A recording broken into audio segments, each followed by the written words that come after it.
Right then, welcome to the podcast with me and Aaron. Hello. So let's get into the news then. Now, first things first, I really want to say something. Callum's Corner's made some amazing videos recently.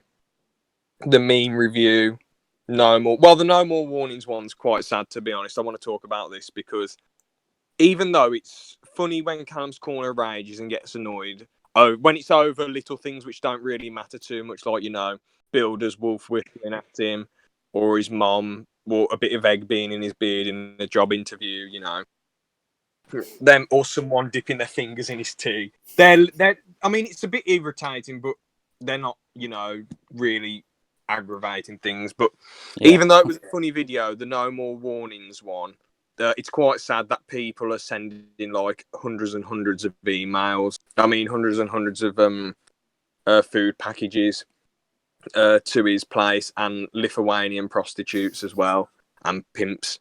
I don't really think that people should be doing this. It's a bit disgusting that they're treating him this badly. It was quite funny though when he went, "You haven't heard of IP addresses, have you?" And then he said, "I will shit in your favourite meals."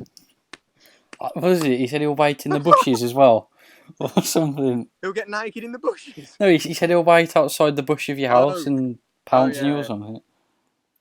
yeah. That was amazing. That was so funny. But the end when Callum's Corner was insulting the people, that was funny. But him actually raging at it's quite sad, really, what people are doing to him. Yeah, But definitely. yeah, and what was even more annoying is that his streams are some of the funniest stuff on YouTube, even though he has to take them down straight away, like the ones where people blast music down and they're brilliant. And he nearly had to get rid of them, but then he bought them back the next day, so that's good. Yeah, yeah. There's also the Stop Dylan Brewer diss track, which was absolutely amazing. Loved it. Get your JSA, get your JSA. Brilliant, hilarious. Stop tweeting. And Callum's Corner dancing was just some of the funny stuff I ever saw. And what do you think of the? I spent 24 hours as an undercover ginger. It was quite an interesting video. I'm gonna have to admit I've never seen a video like that before, but it shows he's dedicated, doesn't it? To Yeah, and it was quite funny as well. How he was like, no one even gave me a nod. I went hunting for ginger people. I didn't find one. Isn't I that went what? to like he couldn't find any ginger people at the park. And then he said none of them like going out. Like I think Callum's Corner isn't intending to insult people, but it sounds like he's really just taking some shots at ginger people. So, but it's all with goodwill. He's all just having a laugh, and it's quite funny that he dyed his hair. That's Yeah, another good. And he's revamped his second channel, and he's called it Calendars the Internet, and he reacts to hair cake. Now I've heard of like vomit cake, hair cake, and the human cake before, but I haven't actually bothered watching them. I prefer like iDubbbz when I know it's a Filthy Frank video, but I prefer like watching stuff like that. Like iDubbbz Content Cop or Filthy Frank's song. I'm not really bothered. yeah. But now that I've watched Callum react to the hair cake, it's one of the funniest things I've ever seen. The hair cake one was quite funny, and he was just like, "Thanks for buttering him up." It's just amazing. What made me laugh though? They shaved his head and then they put butter on his head and then stroke their finger down his nose and just put it in his mouth. Just like. And then they keep trying to eat the cake and Callum's just retching and heaving. And then he's like, "Don't be sick on him! Don't be sick on him!" And then Callum's eyes are watering. And then at the end, iDubbbz is just there, dead. And they have a made up tribute thing where they're wheeling him round and throwing him up. I just love how he's just dead. And he's just leaning. And then a computer just gets thrown at Filthy Frank at the end. Like, for fuck's sake. And then Callum's like, I didn't like this. Amazing. It's because he's so out of touch with some stuff that it's even funnier to see him react to it. Well, yeah, he says because he's a middle-aged bloke, and he's like, and he's not really. He said he was internet innocent, but now he's not internet innocent. To be honest, if you remember his videos from 2016 and early 2017 when he reacted to Two Girls, One Cup, I think One Man, One Screwdriver, Pain Olympics, One Man, One Jar, and all those disturbing things. Oh yeah. he reacted to all of them, so I wouldn't quite say he's internet. Maybe YouTube innocent, I guess, because obviously, or maybe he just forgot about all those disturbing things. Yeah, because he did them like in a really short amount of time and then never touched anything like that again for a while, did he? Yeah, until he did his meme reviews, which is just some. Oh yeah, I forgot to mention the meme reviews. That was another video, and he was like, "Liberally fingering my bloody yeah, brilliant. I would never let that happen." I don't blame him. It's quite, the videos are so funny though. When he goes, "Hey, up and welcome to my ass. I see her last in nail. Oh my ass!" in slow motion. You go, oh, the arses again. Obsession with arse. Very poo heavy. Very for God's sake, amazing. Yeah. And that person was going, "Hey, up and welcome to Callum's Corner. I like to wrestle stuffed teddy bears." And all that nonsense. Oh, the campy version of him. Yeah, he says, "I'm not at all camp. I'm known for being an old-fashioned alpha male." So, yeah. And the YTP, Callum's Corner's a P. No, he said, when he says, "I woke up," this is just what the YTP said. We're not trying to offend anyone out there, but he says, "I woke up vegan and I woke up Jewish." And he says, Jewish. "I woke up Jewish. What's Jesus got to do?" Don't question it, Callum. Don't question it. I'm a vegan terrorist. Again, not offending anyone. Not trying to offend anyone. But that's what it said in the YTP, and Callum was really confused. Absolutely loved it. So funny. There was the one where he said, "At the same time, my dad was sleeping with another doggy and starting a whole another family." Just amazing videos. Everyone go and watch Callum's Corner. He's a legend. Oh, so funny. You got any news? Yeah, I've got two things. So I've got one more after your two things, by the way. alright. So the first one, I'm not going to get into it too much because I might do a video on it at some point. But the thing with, have you heard about the whole Twitch and Mixer thing going on at the moment? Sort of, yeah. So basically, the whole thing that sort of started it was Ninja, who, if you haven't heard of him, well, you're probably over the age of 10. He's, he was famous for doing Fortnite gameplay and stuff. He's basically moved from Twitch to Mixer, and literally every single, well, not every single, a lot of you female streamers who like to show off certain parts of their bodies are pretty mad at Mixer at the moment because of Mixer's terms of service. Now, I think I told you about them, didn't I, before? Yeah, that's the way they make money in it. Yeah, Showing because off. if you don't know, on Mixer, the CEO or the founder of Mixer, he's basically come up with this. He did a live stream on there and basically said, "We have extremely clear guidelines on what you can wear when you stream. It's like you've got to be decent. You can't be showing off certain things and making things very revealing because it is a game streaming site." And then all the yeah, and then all the Twitch streamers who obviously like to show off stuff and all that, they've basically said, well, we can't follow Ninja onto Mixer and get more money, so why? This is against our rights, but it's their own site. They can choose what they want to have on there and all that. These people made the choice to go on the site and show themselves, and they made the choice to continue going on that site. They need to find. They should probably upload videos to Pornhub or something if they want to make money. I know this podcast it's sort of 18 plus, but we don't want to get too graphic on stuff and upset YouTube or whoever. We don't want them to be looking at the videos and thinking, "What the hell? This is just shit." But apparently, I heard off one of my friends you can make 200 quid just by wanking off on camera and uploading it to Pornhub. What do you think? I've never tried it, but that's pretty bizarre. The point is, though, they can make loads of money. All they need to do is do something sexual in front of the camera for like 2 seconds, upload it, and upload it to Pornhub, and make like. Mind you, the video probably get loads of dislikes if it was only 2 seconds, but still, they can make. The point is, they can make so much more money. But again, this is just what my friend told me. I don't know anything about people. I don't know about uploading stuff to Pornhub. I know you can upload stuff, but like, I don't know how much money you'll get just for doing a 2-second video. But the point is, they can make money in loads of different ways if they want to show themselves off. That's the point. Yeah. So I don't know why they're specifically picking Mixer. I suppose it's because so many people can just watch it. Yeah, that's the thing. Because with Twitch, even if you got parental controls or whatever, anyone can watch Twitch, which means you get a massive audience. Whereas if you want to watch like a porn site, whatever, you've got to like be in a very specific environment, and you won't be able to watch them all day, will you? Yeah, exactly. But So. yeah, it's weird because the CEO of, well, not CEO, sorry, the founder of Twitch has basically said that Ninja's career is going to die because he's left his site. It's just pure salt at the moment being thrown around about this. Why is the creator so pissed? Because he left his website. That was the only reason.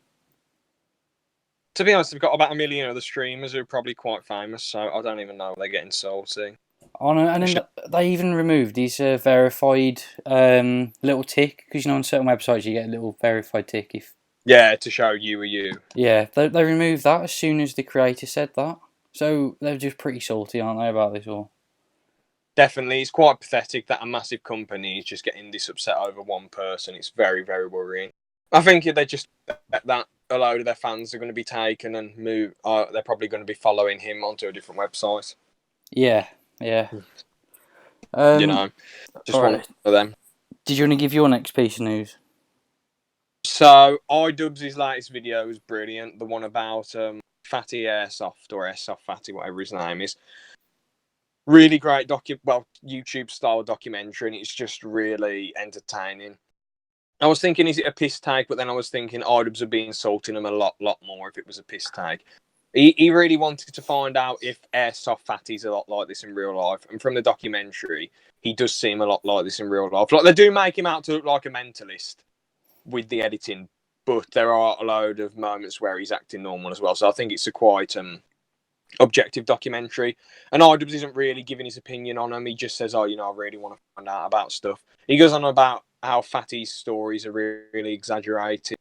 And he interviews one of his mates, Robert, who's really weird as well. It's just quite funny at the start when he says, when iDubbbz' cameraman was like, with Fatty driving around the town and whatever, and iDubbbz was just stuck with Fatty's friends who were just like autistic. Like, I don't know if they were autistic, but like they were asking him questions about autism and asking what's it like. All I'll say is I just recommend that everyone goes out there and watches it. It's a really good documentary. Really enjoyed it. Yeah. So yeah, anything else you want to add, Aaron? Yeah, I've got one thing. So have you heard? Obviously, you've heard of the event E3, haven't you? Of course, yeah. I watched it. It was a bit meh. Basically, there's this company that has pretty much leaked every single journalist's information who's been there. That's hilarious. Anything interesting? The thing is, the information, it was on their website. It was on an Excel spreadsheet, had no password protection on it, and it had a link of some kind to it. So all this company did was download it and then upload it again. And then there's basically this war going on now, trying to say whose fault it is. Do I want to say whose fault? I don't know whose fault. Oh no, I said the companies is basically saying it's your fault, and then the other company saying no, it's your fault. Well, in reality, if you put something on your website that's really easy to download, then it's the company's fault, isn't it? Yeah, exactly. It's a little bit 50-50 in a way because they made the choice to go on it. But at the end of the day, if it's there for the taking, it's there to download. The company should have put more protection up there, to be honest. I think it's ridiculous. Was there any good information, or will we get in trouble if we say it? Or... Well, the docs is out there. I'm not recommending that you go and look at it, but it had people's names, their, what do you call it, contact details. I forgot the name of it. Oh, no, sorry. I thought it was about video games. Sorry. Oh, no. It's like people's personal stuff. Oh, that's awful. Sorry. I thought it was stuff about like Halo Infinite or bloody the next gen consoles on the Excel sheet. I'm really sorry. Oh no, it was. That's awful. Imagine if someone already knows about this and they're just watching the podcast and saying, "Oh, should we say the information they found?" Well, the thing is, at the time of recording this, it's what day is it today? The 4th of August, and it was on their website from the start of May. Yeah, well, obviously, it's the company's whoever was in charge of that part of the website. It's their fault for uploading everything on a spreadsheet. I'm so sorry for saying that we should look at the information. I thought that it was just information about video games or information about the next Halo or leaked information about, like I say, the next console. Like loads of interesting specs on it. I didn't. Sorry, like I say, many apologies.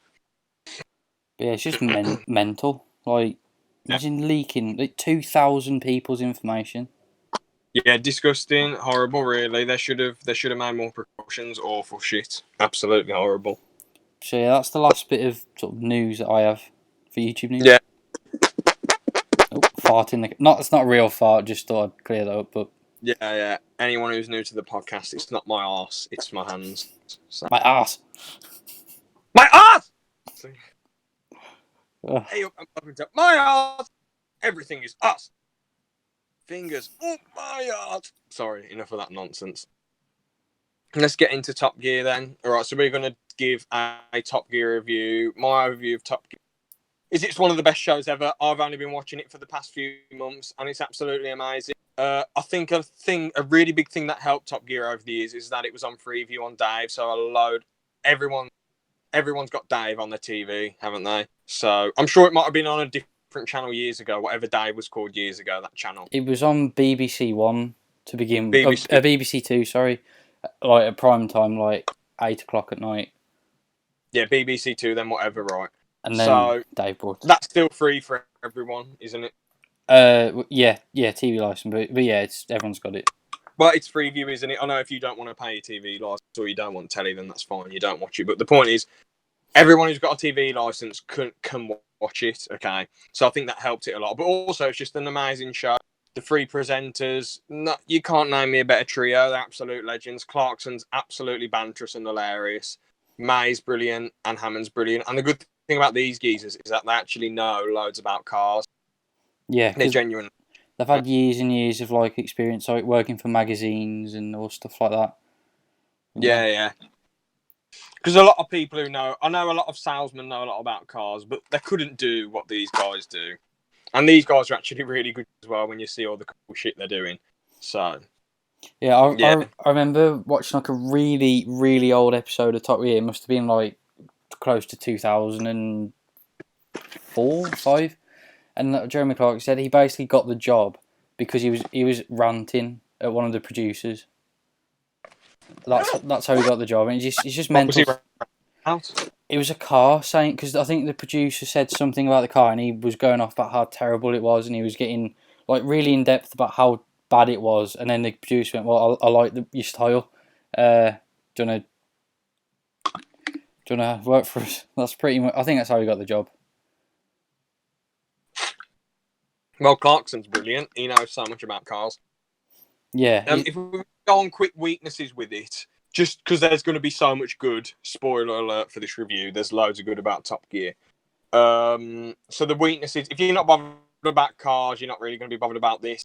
I've got a massive weakness, but do you want to say yours first? Matt LeBlanc, who's Joey from Friends, and I haven't watched Friends much, but everyone knows who Joey is. And when Paddy McGuinness came in and Chris Evans, I haven't bothered watching it, but I hear off literally everyone that it's shit. It's over the top and it's nonsense. And they really don't know what they're talking about with cars. I feel like them firing Jeremy Clarkson was a massive, massive, massive mistake. Before I watched Top Gear originally, I was thinking he shouldn't have hit someone just for giving him a cold sandwich or whatever. And one of my mates was like, no, well, you know, they shouldn't. The bloke was in the wrong. The bloke was in the wrong who gave him the cold sandwich. In my opinion, it might not be a cold sandwich. This is just what I've heard. In my opinion, they should have fined Clarkson by a lot. You can't ground hitting people, but the show has suffered loads and loads and loads. And they've just moved on to the Grand Tour. This hasn't hurt them. A load of people are just getting Amazon Prime to watch the Grand Tour.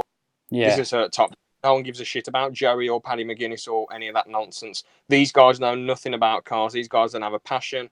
They're just average presenters. I know Max and Paddy was really funny with Paddy McGuinness in. I'm not saying these guys are horrible people. I'm just saying that they're just average presenters and they don't know anything about cars, and it's not entertaining from what I'm hearing. So yeah, you can tell that they've just been like drafted in from the BBC payroll, like yeah, to fill a vacancy.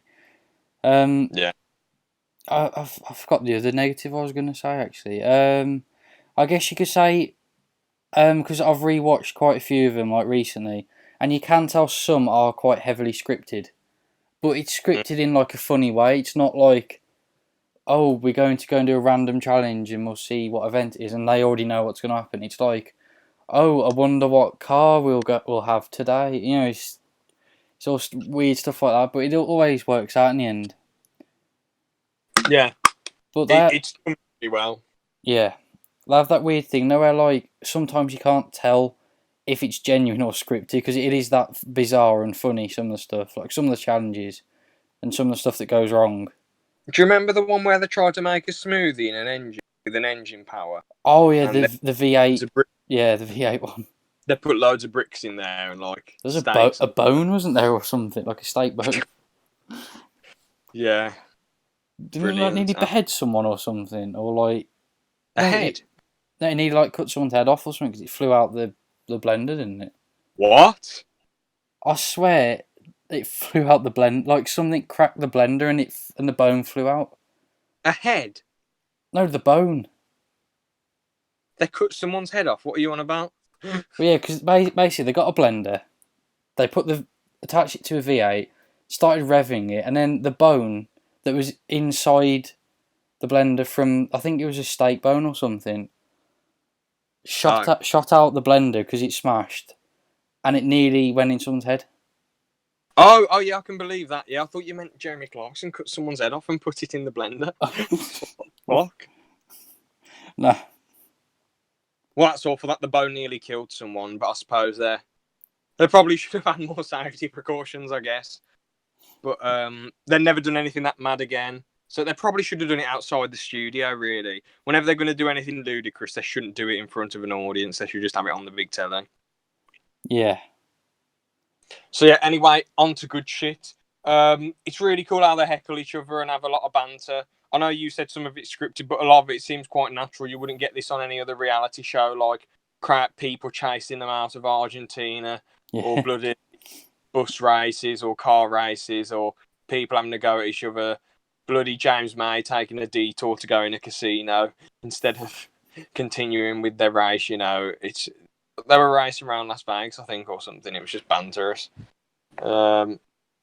Just a really amazing, really brilliant show. I give it 5 out of 5. Well, actually, no. I'd have to. How many series have they done with Matt LeBlanc and all them? I think the one with Jeremy Clarkson ended at series 16 or 17. And how many have they done? I think they're on 22 or 3. I'm not too sure. Don't quote me. The problem is they're going to continue it. Originally, from seasons 1 to 15, it would have been a 5 out of 5. But now that they've had 4 shit seasons, and to be honest, if you have to sit through the whole show and you have to watch those 4 shit seasons, I'd have to only give it 4.5. Yeah, I'd which is still a really generous rating. If they keep making them, it's going to probably go down to 4. You know, I'd probably give the Jeremy Clarkson, Rich Tam, and James May era 4.5 to 5 out of 5. But if I had to do the Chris Evans, Matt LeBlanc, who's new one? Is another Chris, I think. I've watched like 2 of them, and I'd probably give it like a 2. It's just a terrible series. What's really bad about it then? Because all I've done is heard rumours and heard shit. What's so bad about it, in your opinion? They're basically trying to act like Jeremy Clarkson, all of them. Oh. They're not moving on from it. It's weird because you have like them acting like Jeremy Clarkson, but then you also have the Grand Tour where it's genuinely Jeremy Clarkson the way he acts, and it's like 2 people copying something, but you don't. It's really bizarre. How good's the Grand Tour then? Is that a 5 out of 5, or is that a little bit weaker than Top Gear because the budget might not be at all? The Grand Tour's all right, but they do more stuff than just cars, so it's a bit weird. What do they do? They did this one where it was an army simulation, and basically for an hour, they just replayed the same 5 minutes over and over again because it was like a running joke. What? And that's a genuine episode? Yeah, it's a bit confusing, but basically they had to do a perfect run of, like an army test course. Oh, okay. And they kept getting quote unquote killed throughout the whole thing. So every time they got killed, they had to restart. Mm-hmm. So they just did the same like bit for about half an hour, and it got pretty boring. That did, but some of their Now, there's some episodes in there though. some of their recent ones are pretty decent. There's a show where James Magers often does his own shit, which can be kind of. I think James I know Cars he of has his own invention Cars show. people. Yeah, He keep that cutting was it in and out. Then James May's Cars of the People. That's it. yeah, Pretty decent. Let's have a look. I'm going to look into the Grand Tour a bit then. So they've done. I know this is about Top Gear, but who cares? So wait, what the hell? Why does it say starring? Oh, created by so Clarkson, Hammond, and Thingy in it then. yeah, they're the presenters. Oh, phew! I was going to say because it says starring Mike Skinner and then Abby Eaton. What's that all about? They might just be guests because they have guests Oh, on there.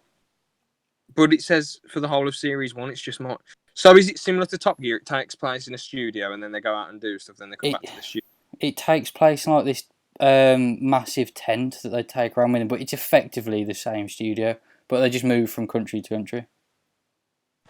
I wonder if there's any of the There's got to be some Grand Tour on YouTube. I'll have to watch it one day for a laugh, or get Amazon Prime Video again and just watch the Grand Tour a bit and see what I think. Just get a free trial of Prime and do it. Yeah, I'm imagining it'll be quite good. Do you think? You said the last series are good, aren't they? Yeah, because they do more challenges like what they used to do before on Top Gear. But yeah, it's pretty decent. It's got really good production value to it. It's very well shot, very well. Is the solid still there? Is the solid what?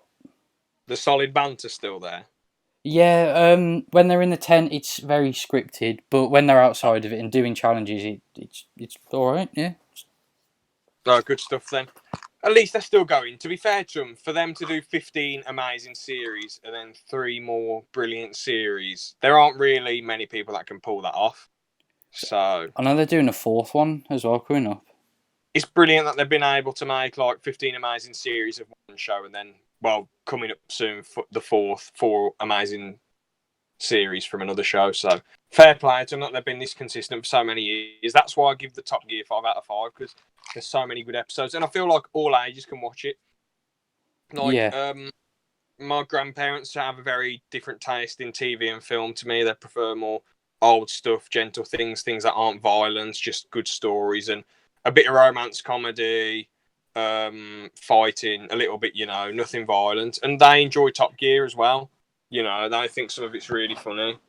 So it's good that the whole family can laugh at it, and it's for all ages as well.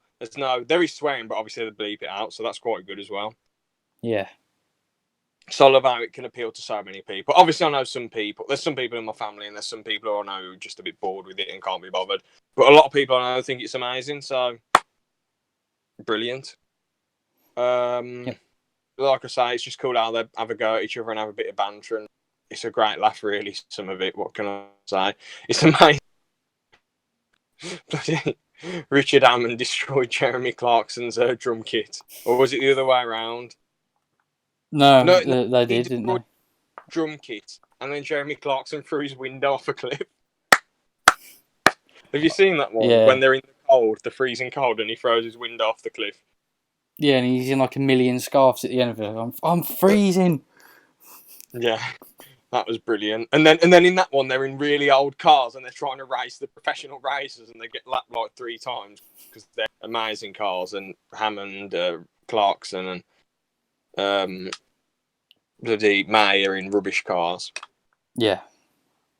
Brilliant. Anything else you want to add about it? All I can say is brilliant show. Amazing. Love it.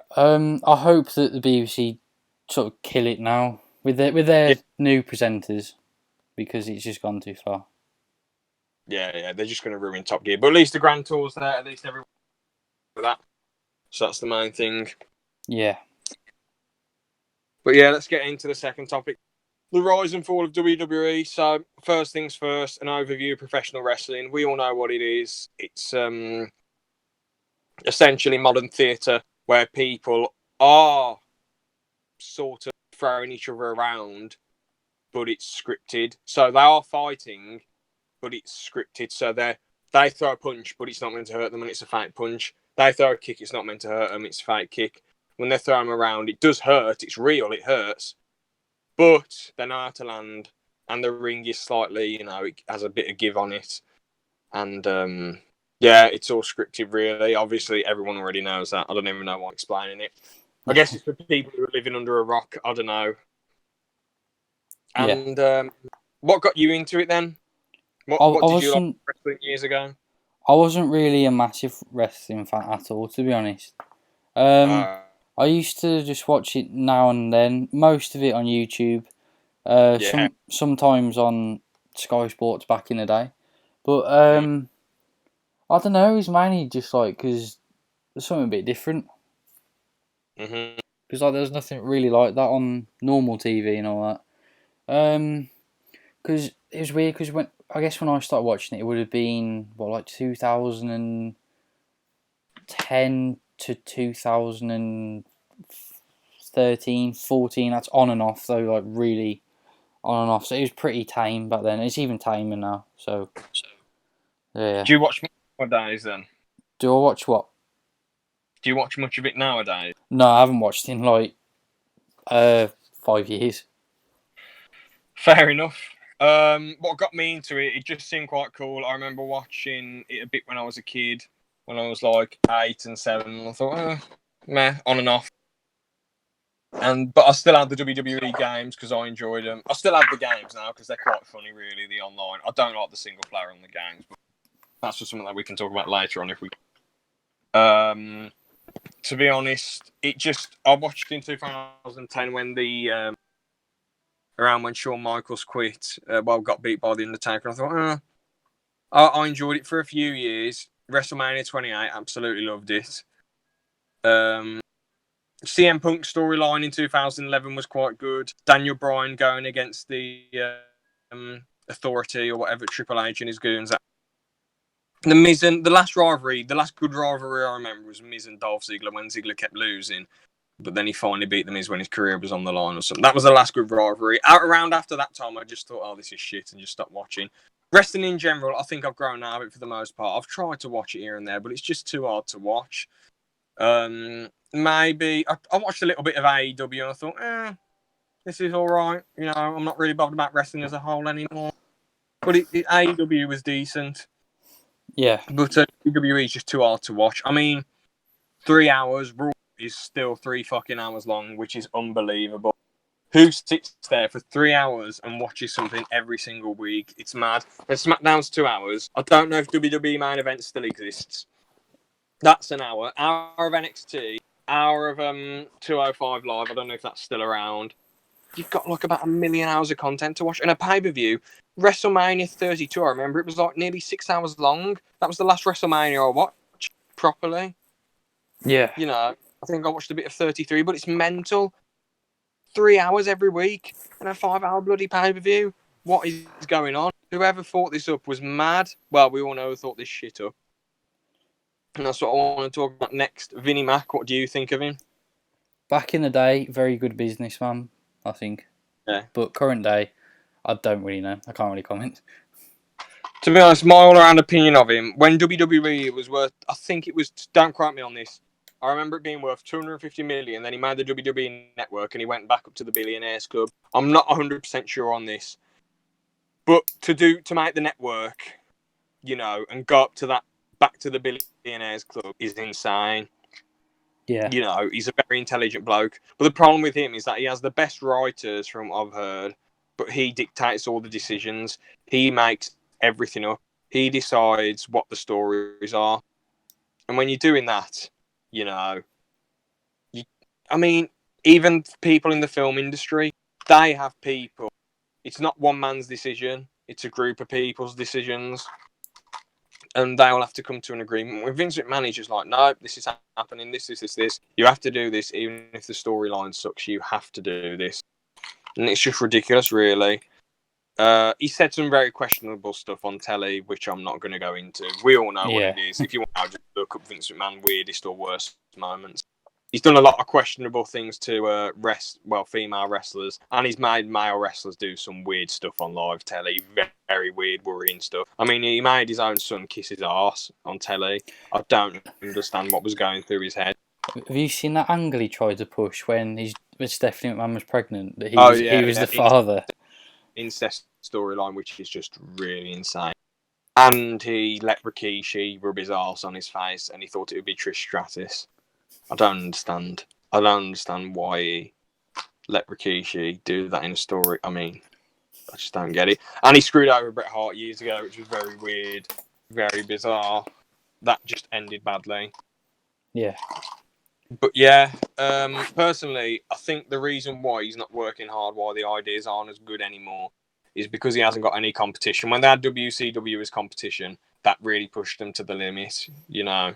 Yeah, because then WCW could literally just convince anyone on the roster to go, "Do you want to come work for us? We can get you some good storylines." Oh yeah, fine. And then he'd lose all of his wrestlers if he didn't put up a good fight against them. Yeah, I mean the only reason WCW ended up going so shit was because they overpaid all the legends. A lot of the legends couldn't be arsed and had insane contracts. The only reason the legends were treated so because Ted Turner ran everything. That's literally the only reason. Another big thing that killed WCW was when David Arquette came in and won the world title, and he was just like an actor. That was really weird. That didn't make any sense. So that WCW really just killed it. Yeah. And to be honest, when the Attitude Era was around, people do sort of overrate it a bit, but I mean, the wrestling itself, there wasn't really any amazing matches on most of the shows, or in that era in general, to be fair, there wasn't any insanely good matches. There was a few, but not loads. But you had something going on every week. You had a decent story and decent characters. You know, I think that era of WWE was definitely the best because of the stories, and the era a bit before that, with because all the wrestlers were just colourful and animated and crazy, like Hulk Hogan, Randy Savage, Andre the Giant Warrior. You know, all these people were just hilarious and interesting. And Attitude Era, you had more serious, more aggressive adult TV. People like Steve Austin having a go at his boss. A lot of people could probably relate to that, seeing that on the telly. Because they didn't have any phones back then to look at, bosses being having a go at. So on the telly, seeing Steve Austin beat up his boss might have related to a lot of people, so he was the figure that they looked up to. Yeah. I guess if I had to say one thing as well, I guess you could sort of say that wrestling as a whole really just relies on, you have an entire roster, I don't know if it's 50 people, whatever, but they only rely on 4 people to carry the entire thing. Yeah, especially nowadays, and it's mad. They're not really utilising their other talent, Yeah, and as I was saying, the storylines that they basically just build around just the same people over and over again. And even if it's not the same person, it's the same kind of person. So the last sort of person I sort of think of is Roman Reigns. This is the last time I watched it. But he was a really big buff guy and all that. And it's this is what you would have seen 20 years ago. Yeah. And it's there's nothing new. Just the same stuff over and over and over again. Yeah, definitely. To be honest, they're relying heavily on legends, like our thumbnail of Shawn Michaels being bald and he came back. What the hell have they done to him? Why is Shawn Michaels back? I thought he was never coming back and that he just didn't want to do it anymore. But no, he came back for some matches, and apparently those matches absolutely. So they're relying on legends way too much. Yeah. Way too much, I guess that you could also say as well that they are relying on people's nostalgia to get money off them.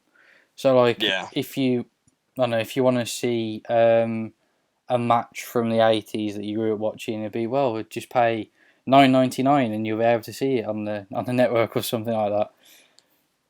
Yeah, 100%. I just want to bring up one point really, really quickly. I really respect the hell out of a lot of wrestlers, okay?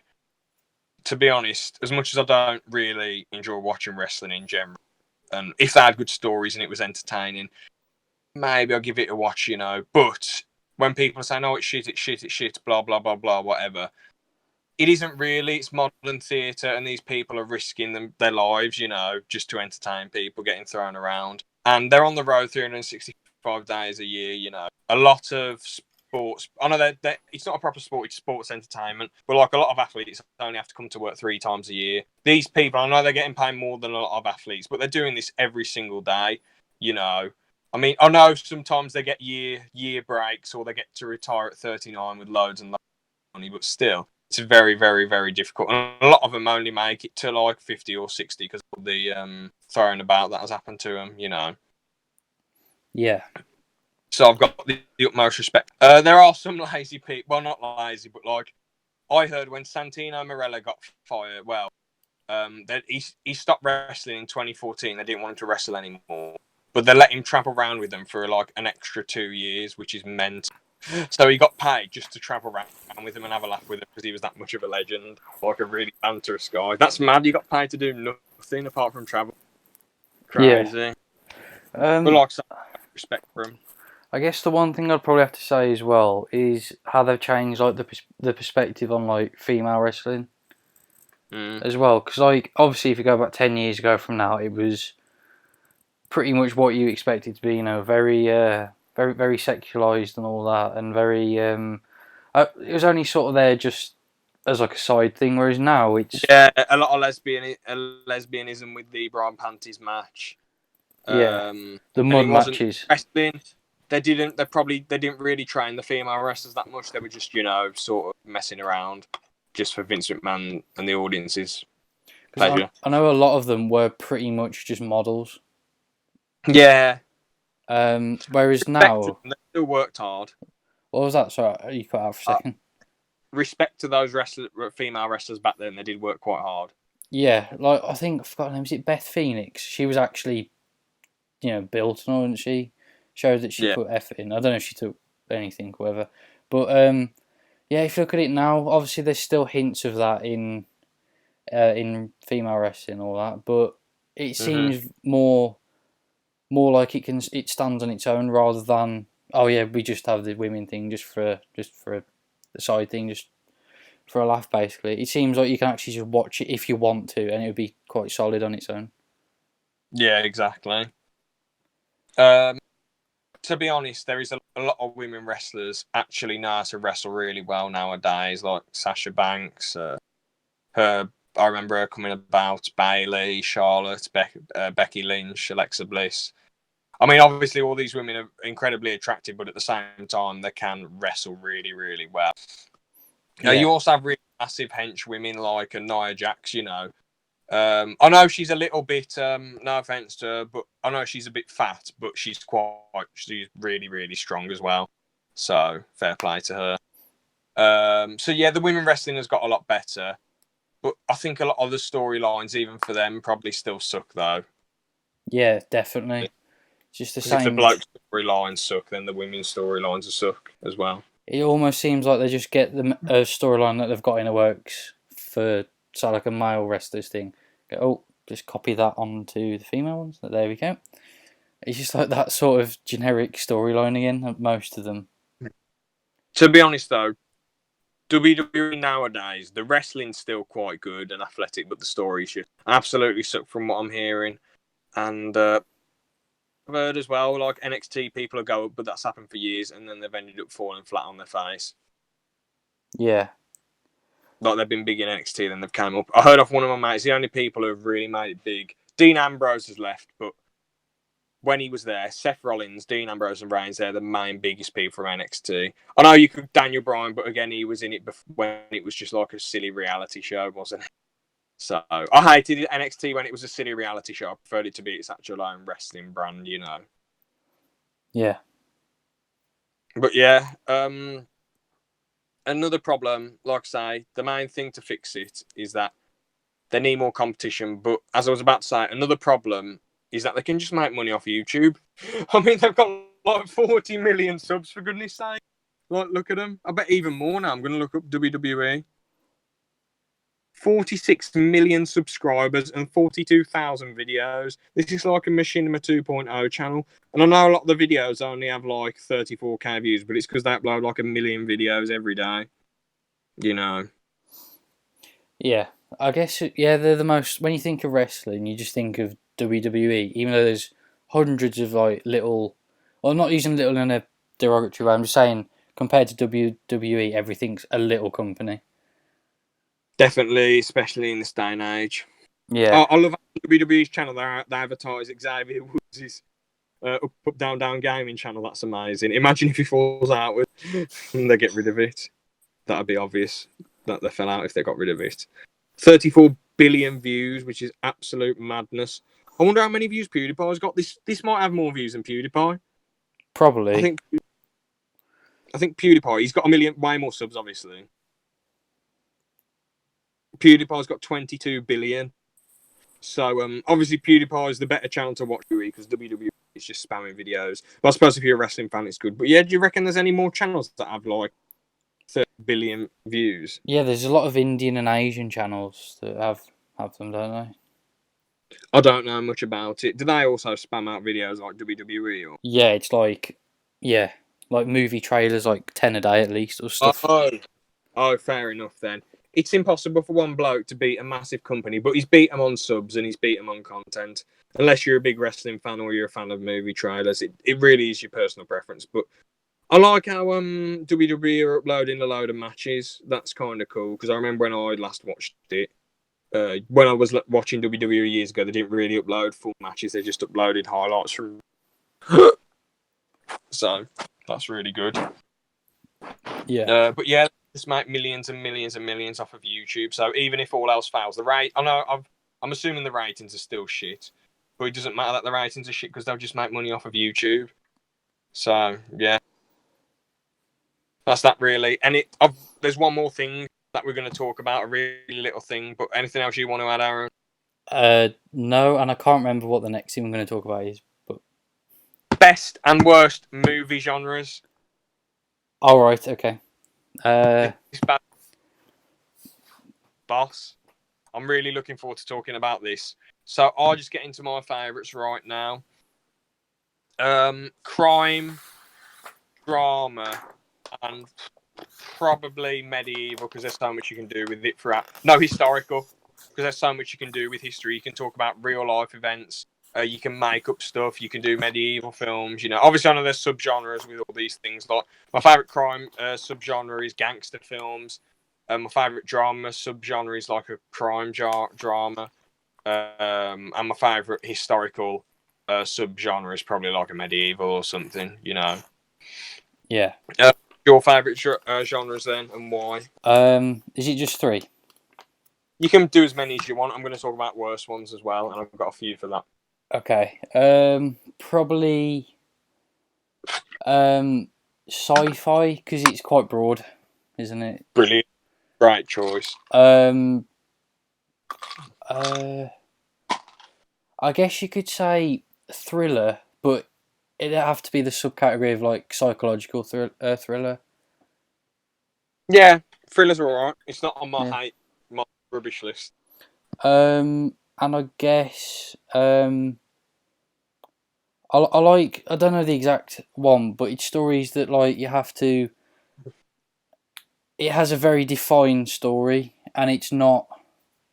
I don't know how to describe it. What, like social realism or something?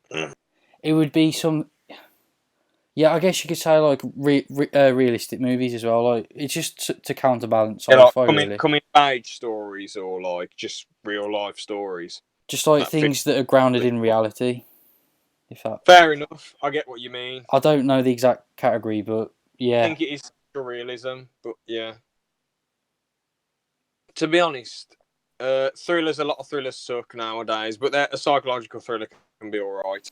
Yeah. Sci-fi is brilliant because, like you said, it's really broad. And there isn't really much practicality with sci-fi films, especially nowadays. But years ago, like Space Odyssey, The Thing, Alien, Star Wars. I know some of the old Star Trek sucked, but you know they weren't too bad. Predator, Terminator, Alien as well, you could say. Yeah, because that's both, isn't it? Psychological as well as. Yeah, it is really, because you like how they're going to beat this alien, and that one bloke ended up being a robot, and it was just so cool. Yeah. And Blade Runner, so all them really love them. I can't really think of many good Have you got any good psychological thrillers? I guess you could say I was sort of thinking of like The Shining and It, but That's more horror. I mean, horror. yeah, I I mean, like not that bothered about it because it just seems like he's an indestructible bloke. I was thinking more like The Shining and stuff because it is horror, but when I think horror, I just think of jump scares, which isn't really that good in my opinion. But seeing Jack Nicholson descend into madness, Yeah, that's what I was sort of trying to think because it creeps you out in your mind, and like the original, I think it's kind of funny. I know that sounds mental, but like some of it is once you know everything, it's kind of funny. And the face he pulls when he's frozen in the maze. Yeah, I've seen that. Some of it's a bit what the fuck though. Like there is some supernatural stuff in there because he's on the photo at the end. He's just on the photo at the end of the film, which made no sense. You know what I'm on about, don't you? Yeah, I think so. Yeah. When he's on the photo from like 1931, you could argue it was just a doppelganger or someone else who looked exactly like him. So yeah, that's good. What else did you say? That was it.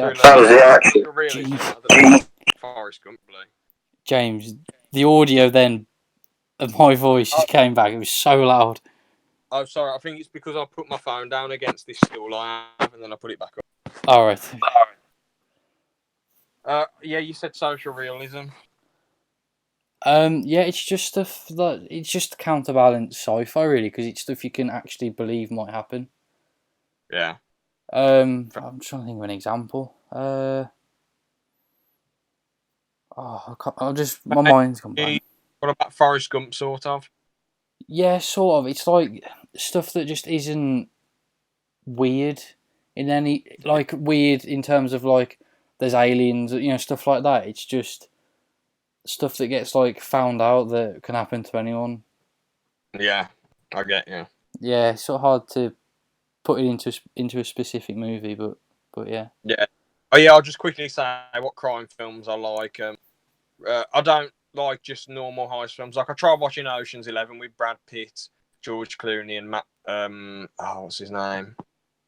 The guy from Good Will Hunting. Matt Damon. Oh yeah, yeah. It was them lot in it, and I thought it would have been really cool, but it just was a generic heist film. But it was okay, I guess. I haven't finished watching it, but it was okay. George Clooney just always plays the same person every single time. Yeah. But he's an okay actor.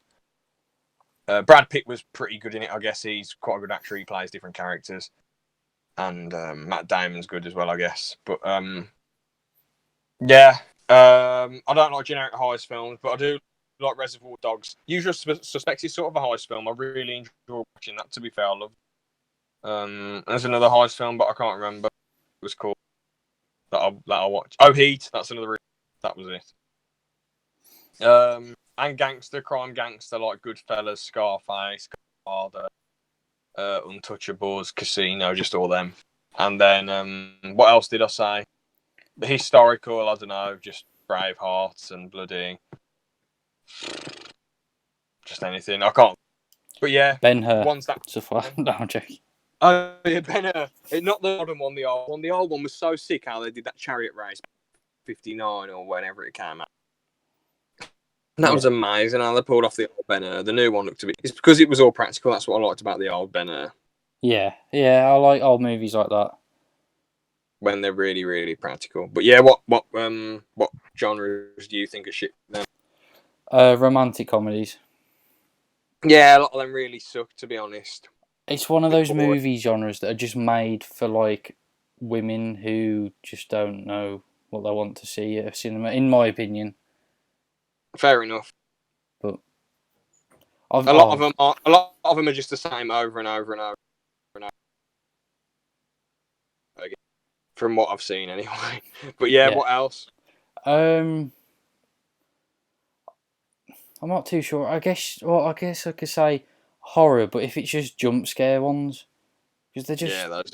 Well, a lot of horror films suck anyway. Let's be honest. A lot of them just a shit because they make about 20 billion sequels, and you know what's going to happen in horror films. That's one of my ones which I don't think are good. You know that the evil guy, the bad guy's going to get killed, but he somehow survives it, so they can set up for a sequel. Yeah, You it's know, like person surviving, and you know how everyone's going to get killed with a melee weapon. It's boring. it's like Nightmare on Elm Street. Every time you think he's dead, he just comes back. Yeah, It's like, and had about a billion sequels, which I don't see the point. and that's the thing as well. Like for example, this is just off the top of my head. The Woman in Black, Yeah, first movie. At the end of it, this is a spoiler by the way, but it came out like 8 years ago, ever. 2012. 7 years ago. They basically just resolve it because they give her son back to her and it calms down. Then she still gets angry anyway and gets Harry Potter killed. So I don't even see the point. I don't even get that. They put her son's corpse back in the bloody wherever it was, With and then yeah, with her, yeah, and then she bloody goes mad anyway. She bloody gets him killed. I don't get it. She's mental. They should have just got the Ghostbusters in and sucked up the Hoover. Stupid idiot. get No, that would have been. Bill Murray in. Yeah, that would have been class. And another thing that was weird about that film, it would have been a 15, but they once they edited out the bit where you see the hanging dead body, it was a 12. That's bizarre. I mean, it should be a 15. It's not. I don't know. The thing is, all the Woman in Black does really, she's not even that intimidating. For her superpower, all she really does is make kids brainwashed and kill themselves. So I suppose it's quite terrifying. But if you're an adult, you've got no. Oh no, okay, I know none of this is real. But like, say if you was getting scared of it, you know, like Freddy Krueger, he can enter in your dreams. But I don't know, you've just got to be a tough person and fight him, haven't you? Yeah. Like it turns into all of your fears, doesn't he, Pennywise? But you just can't be scared, so that's how you beat him. In your dreams, you have to be able to control your dreams to beat Freddy Krueger. I don't know, how would you beat Jason? That'd be an interesting one. He's quite a hard man, isn't he? You just run. Yeah. You just... I suppose you'd have to get someone to go drag as his mum, so he get pranked, and you just whack him with a load of shit or shoot him a billion times. But yeah, very... Just not bothered about horror films, like I say. I like sci-fi horrors though. The Thing was such a hard thing to beat, wasn't it? Have you seen The Thing with Kurt Russell? I haven't yet, but Amazing. Can I spoil the ending? How they beat it? I already know how they do it. Yeah. And when they blow up They just set off a dynamite, and he's like, "Yeah, fuck you too," and then he just blows him up. because they don't know at the end of the movie if the Thing was dead or it's still alive, do they? Well, because one of them could have been the Thing, but in the Thing game, which counts as canon, Jonathan Carpenter said, you go in and rescue Kurt Russell, but the other dude who talks to Kurt Russell at the end is, sorry for spoiling everything, but it's a good film, worth a watch anyway. But the dude who talks to Kurt Russell at the end is what's it called? He's the Thing, so Kurt Russell had to kill him. But then in the video game, you go in and rescue Kurt Russell. I've heard. All right. Actually. We could do a walkthrough of that on the channel one day. Maybe one day. Probably not though. Yeah. It'd be funny to do a Scarface game walk, because I hear a lot of people rage quit at that. Yeah, that is a hard game. It's like, I've found out at the end, it's like a 12-hour grind to complete it. I've heard it's a bit like a weird version of GTA, you know. Yeah. So yeah. I'll tell say my genre, so I agree with romantic comedies. Normal romance, because there's just too many of them, but I really like romantic films. I watched True Romance with Pete Slater, and I forgot his lover's name in the film. I can't remember her as an actress. She was a legend in it as well. I loved her performance. Everyone was just good in it. You should really watch True Romance, written by Quentin Tarantino, directed by Ridley Scott's brother. Yeah, amazing. I can't remember his brother's name. I'm so sorry. But yeah, absolutely amazing. Love True Romance. It's a really good romantic. Have you ever seen 2.5 Men? Is that the TV show? Yeah, Bertha's in it. No, I don't like American TV shows. Fair enough. I liked a few of them, but I'm not that bothered. The dude from Prison Break, he usually plays policeman. He's one of the policemen, Don South, and he plays Gary. Friends, he's in it. He's trying to play an actor. Brad Pitt's in it as his stoner friend. Christopher Walken's in one scene, which is quite annoying because he doesn't come back. It's just his goons who go in. Chris Penn's in it. Val Kilmer's in it as Elvis. Gary Oldman's amazing as the pimp. And James Gandolfini's pretty cool as an evil gangster goon. And yeah, like I said, Chris Penn, he's in it. He just plays the same character. You know, Nice Guy from Reservoir. Yeah, your microphone cut out then. Wise Guy Eddie from Reservoir Dogs, he's in it as well. No, Wise Guy, Nice Guy Eddie, I mean. So yeah, that's an amazing romantic film. But yeah, to be honest, to be honest, I'd say yeah, romantic comedies suck, but these are mine anyway. Sorry, it's just turning into a massive shambles by the end of it. By the end of this podcast, but yeah, musicals are absolute dog shit in my opinion. Yeah. I'm sorry if you like them. Fair play if you love them. I've heard The Greatest Showman and La La Land are half decent, but when I was a kid, my cousins used to put on bloody High School Musical at my nan and granddad's house, and I just hated it. I just thought it was nonsensical and useless. There was there's another version of High School Musical, Jump In. No, it was a film. I can't remember what the film was called, but that sucked as well.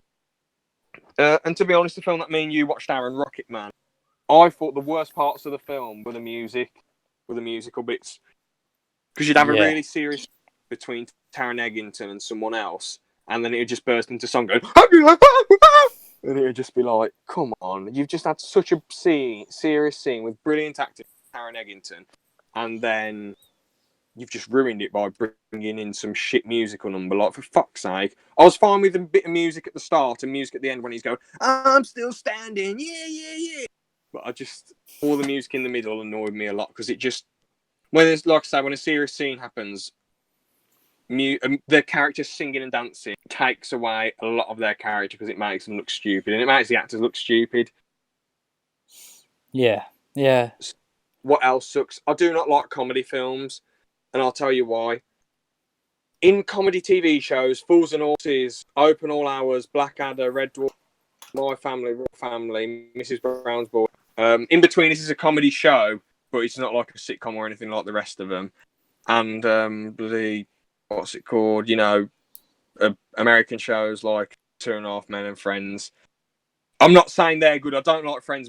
Two and a Half Men is okay, but yeah, you know. It's almost like you're basically being told to laugh. Yeah. Which is... Like with the in-betweeners, when something stupid happens, there isn't a laughter track, but you're laughing your arse. Imagine if there was a laughter track when Simon was trying to get an erection. It's back! I thought you were going to do that. I can't say whose laugh it is, but... Yeah, we can't say. It's back! No one understands what that is. But... No, and probably for the best, really. Anyway, obviously we can't name who people are, because that's probably have to take the videos down if we name. Or Aaron would have to edit it out. We're not going to name and shame anyone. Yeah. Anyway, unless they're an established person or they're a guest on the podcast, but we won't bring in anything personal or their surname, you know what I mean? But anyway, what was I saying? Comedy suck. Comedy films suck because in TV shows, say if Trigger and Fools and All says something stupid, you know that's a Trigger thing. Say if Del Boy insults Rodney, you know that's a Del Boy thing to say something silly to Rodney. When Rodney does something geeky and stupid and he goes, eh? You know, when like he took Tony Angelino's sausage, like he put something in his pants to make his penis look big, and then Rodney just chucked it away. But that there's a big lead up to the joke though, because he's taking clothes off and he has high heels on, so he ends up being small. He takes his wig off, he has loads of fake tan, whatever. But anyway, when Uncle Albert tells a shitty story, that's an Uncle Albert thing. When he goes during the war, if this was a film, it'd be very hard for all of those things to be funny, because you only have like 2 hours to establish characters. You know, you only have 2 hours to make up character traits. The reason why comedy shows work is because you have so long to make the character traits, and you watch the episodes and you spend so much time with the characters. when something funny happens, you know that's of that character to do something. It isn't of that character, in good comedies at least. So that's why I hate comedy films, really, to be honest, because you're not... and it's not the writer's fault, it's just because a lot of them suck. And they're not funny, and you're not given enough time to have established characters. I suppose the decent comedy films are like bloody... a few rock films are okay, I guess. A few funny films with the rock in like Central Intelligence. I know it was given shit ratings, but it was a bit funny, I guess. Wouldn't watch it again. Liar and Bruce Almighty were okay. But it's just Jim Carrey's madness which makes everyone laugh. Yeah. Because have you ever seen Liar when he's having a mental breakdown in the car? Yeah. And he's going like, and he can't like tell a lie. It's amazing. But yeah, comedy suck. Horror films, just same thing over and over again. What other films don't I like? I'm trying to think. There was one more genre. It's just like, this is absolute dog shit. War film. Okay, war films aren't absolute dog shit. I'll take that back. Private Ryan's amazing. Band of Brothers is an amazing TV show. I haven't watched Dunkirk yet, but I've heard that's brilliant. But war films, it's just the same thing over and over and over again. Oh no, Full Metal Jacket was amazing, and I've heard American stuff, but with things like We Were Soldiers, it's just the same stuff. People come in and get shot up, blood and guts, disturbing, horrible, really sad thing, and then just typical soldier stuff. Not in every war film, but in a lot of, and I just feel like that's really, really, really, really repetitive. And people say to me, "Oh, but it's about what the soldiers go through." Yeah, I know that it's about what the soldiers go through. I already know this. But then they said there's some people who don't appreciate what they go through. And I said, yeah. But the thing is, I don't think a lot of blood and guts and violence will change those crazy people's minds, to be honest. Maybe it'll change some of their minds. But, just because it shows what they go through doesn't mean I have to like how repetitive the genre is, Again, I love the army. I'm a big supporter of the troops. I love them. They're brilliant. They risk their lives, bust their asses, got nothing but respect. But, it's the genre's really boring and it gets really repetitive. I know there's some good army films, even in the bad genre. There's some good films from bad genres genres that we personally don't like. But and all these genres that were bad, they make good subgenres. Any genre can be good if it's a good enough film. But some are harder than others. That's all I'll say, really. Yeah. Got anything else to add then, Aaron? Or not really. No. Fair enough then. I've enjoyed doing this one. This was quite a good one. Because, like I say, we try and make it more now where we just talk about two big things in YouTube news. I did want to mention the best genres because, it's sort of like a top 5 thing. So originally, with some of them, I've tried to stretch them out a bit. But it's better to do a 15-minute one where it's not that good than doing like an hour and a half where it's okay but just rambling. So yeah. Like I say, thanks for watching. I know this one, how long is it? An hour and 8 minutes or so? Yeah, just coming up to an hour and 8 minutes. Good stuff, we're not trying to drivel on. Well, I am technically driveling on now. So yeah, thanks for watching. Have a good one. See ya. All right, thanks for watching.